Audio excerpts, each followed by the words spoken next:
With me now is John Hilton-O'Brien, the Executive Director of Parents for Choice in Education, a frequent columnist for the Western Standard. John, you were here. You saw the standing ovation that Premier Smith got when she made a declaration that parents would always be in charge of their own children. You also were here for the debate on the famous Resolution 17, which called on the province to actually articulate policy. You must be pretty happy now. I'm mostly happy. Only mostly. Where is the oil in the ice cream? Well, the Premier in her press conference also came out and said that she needed to balance those arguments with other stakeholders. And that's a bit concerning for us. So who are the other stakeholders and what kind of a balance do you think she might be contemplating? I guess I'll have to ask her, but what do you think's going on here? She seems to be talking about, the advocates for sexual, gender, and minority groups and the teachers' union. So in what sense would the teachers' union have a position in parental rights? When kids go to school, I mean, the school is thought to be in locus parentis, like in place of parents, but that's only for the time they're in school, and then they go back. It's never been the thought that schools would usurp parental authority, has it? Well, the ATA would disagree with you. If you go on their website, you'll find a document that talks about how teachers no longer stand in loco parentis. The ATA thinks that parents now stand in parens patriae as agents of the state, and they are prepared to exert the rights of the child against the parent, and it's a complete perversion of the idea of human rights. So, John, because we have done some work in the past, you and I, and we've probably published something like 20 of your columns in the past 2 years. I know what you're talking about, but this may seem like weird, dramatic, crazy stuff. Just how embedded is this, and how big a problem is this for Premier Smith? It's a pretty big problem. You see, it's not just that she got the biggest round of applause for talking about parental rights in a positive fashion, but when you look at all of the resolutions brought to the floor by grassroots members, they volunteered the information that they are very concerned about parental rights, so much so that they're willing to jump through almost endless hoops to do it.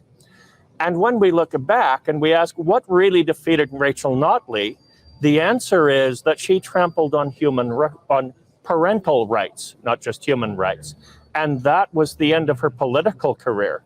So I hope that the Premier takes notice of that round of applause and the sheer volume of parental rights notices that she got through these motions. Do you think that this issue has the capacity to do to her what it did to Rachel Notley if she gets it wrong? I think so. I also think that Mr. Kenney's failure to support parental rights was a key failure for him, and it may have played a part in his loss of the leadership of the party. You stand against parents at your peril. So this is a serious game that we're playing. It's not just one resolution among 20, and it's not just one paragraph in a longer speech. It is, and I'm speaking as someone who is trained as an ethicist. That's what I did my graduate school in. We all have a moral sense that really it is the parents who should be in charge, and anyone who starts saying that they're not is traveling into very murky waters. Now, Premier Smith did say one thing that I wonder if you can affirm this at least. She said, it doesn't matter whether you're gay or straight, you care about who is influencing your children. And she's absolutely right about that. In fact, it may be enough to simply shed sunlight on who is making these decisions and on what decisions are made. What do you think Premier Smith should do next, and what do you think an organization like yours needs to do to try and bring this to a conclusion that would be acceptable to the people who gave her a standing ovation? Well, there's a bunch of big concerns that are behind all of this to do with who's making decisions about medical care for children and who's making decisions about classrooms. So what was foreseen in this motion was that we establish a parental bill of rights that removes loopholes that would let professionals take power away from parents. So we need to remove those loopholes. We need to clarify that it is, in fact, the parents who are in charge, and the professionals are acting simply in loco parentis as agents of the parents, and that this relationship can be ended if they are not acting as agents of the parents. So, John, one last thing. The argument that is offered by the people who think like the ATA is that some children are insecure at home. They don't feel they can reveal their sexual problems, their sexual identity, and therefore they need a safe place to do it. And school is that safe place. Intuitively, that sounds like a reasonable argument, but how would you answer that? Well, behind that is a fundamental misconception about human rights. Simply put, the parents have the right to exercise their children's rights against the state. Anytime someone is saying that we, the state, should be exercising the children's rights against the parents, they are perverting those human rights. This is not a reasonable thing for them to be saying at all. So what should the child with the problem do?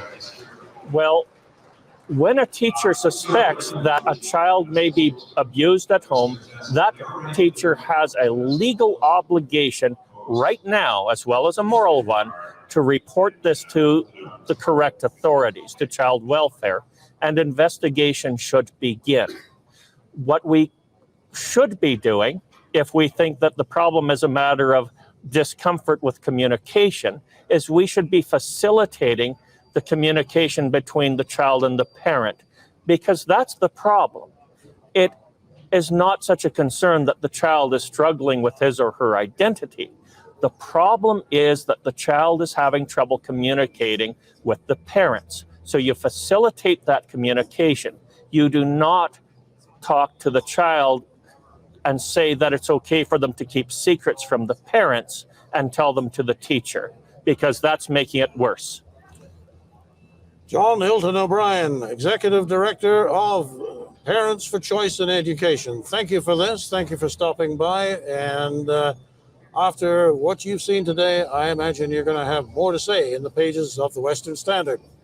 Yes, thank you very much, Nigel. I certainly will. Thank you, John.